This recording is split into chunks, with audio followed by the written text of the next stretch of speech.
and that the overwhelming majority of our people are unconscious. But just because they're unconscious, you shouldn't think they don't want freedom. As a matter of fact, sometimes the unconscious is quicker willing to give their lives in struggle than the conscious. These are simple facts. Would you imagine what it would be like when we are conscious rebellious, when we consciously organize to rebel in Los Angeles with reason?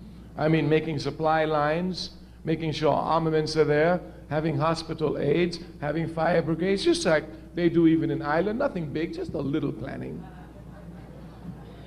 Just a little planning. This is what we want to speak to you about this evening. Making the unconscious conscious.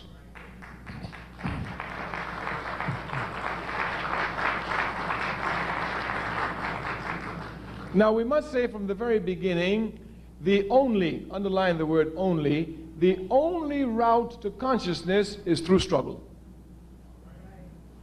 Now, for example, we've shown you the unconscious struggle. Those who rose up in righteous rebellion against the state police in Los Angeles, they were consciously involved in struggle. They were involved in struggle, unconscious, but involved in struggle. The conscious must understand precisely what their task is, and we've said this 2 years ago here, we repeat it. Ours is not to teach the people to be conscious, but to make them conscious of their unconscious behavior.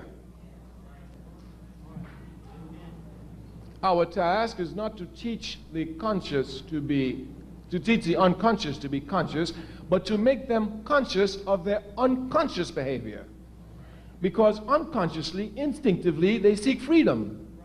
What we must do is make them conscious. Look, you want freedom anyway, let's be serious. Let's sit down, let's plan it, let's wage protracted war, and let's tear down the system and walk on to liberation. It's as simple as that.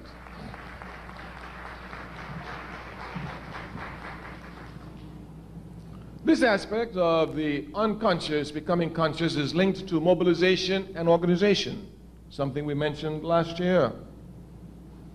We must make clear distinctions between mobilizers and organizers. To be an organizer, you must be a mobilizer, but being a mobilizer doesn't make you an organizer. Much confusion is to be found here. Malcolm X was a great mobilizer.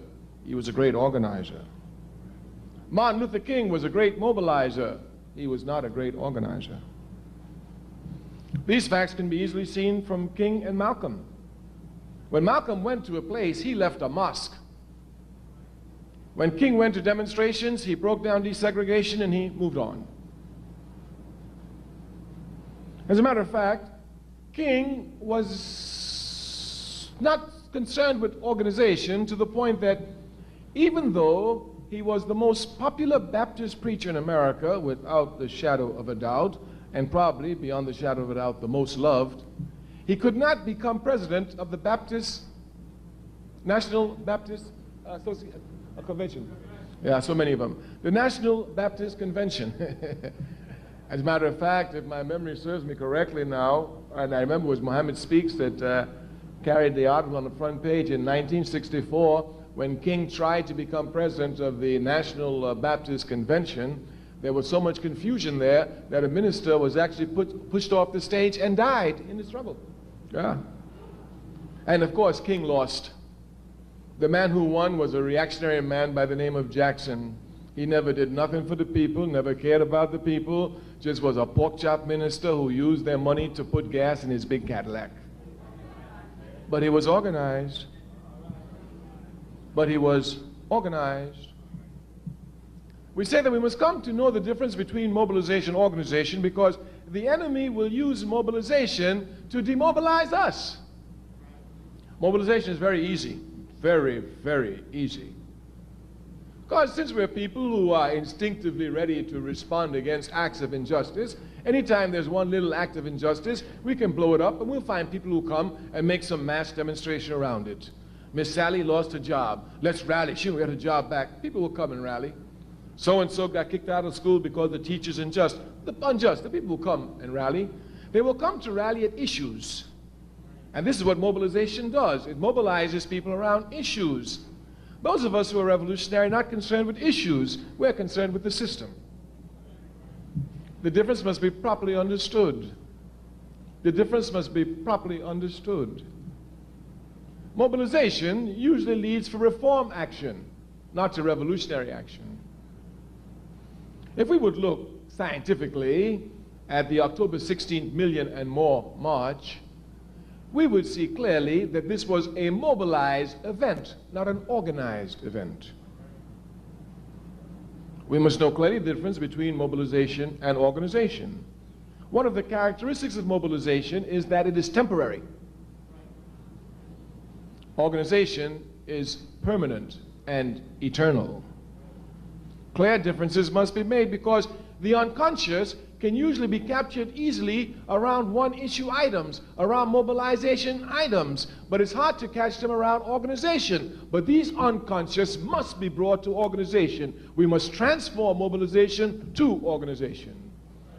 We say the enemy will come and use mobilization to demobilize us.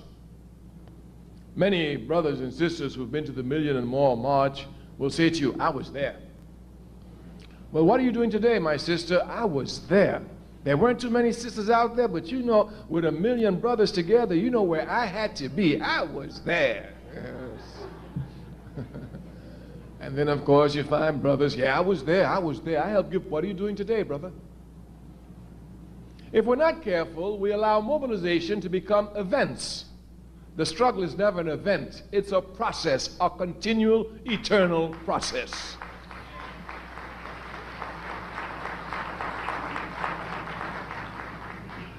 We say it is our job to use mobilization to drive us to organization. You know our theme is organization. We want power. We don't want money. We don't want fame. We don't want fortune. We don't want popularity. We want power. Power.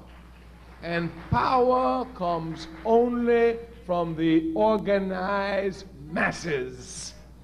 Power comes only from the organized masses. Therefore, since this is what we're concerned with, power, and we as a Pan-Africanist, we have every right to be concerned with it. Africa, after all, is the richest continent on the face of the earth. Properly organized, should be the most powerful continent on the face of the earth. Therefore, our drive towards power is clear. We want power, and we can only have power through the organized masses. Of course, capitalism, a system which in deforming our thinking always seeks to make it appear as if the organized masses is some unattainable goal,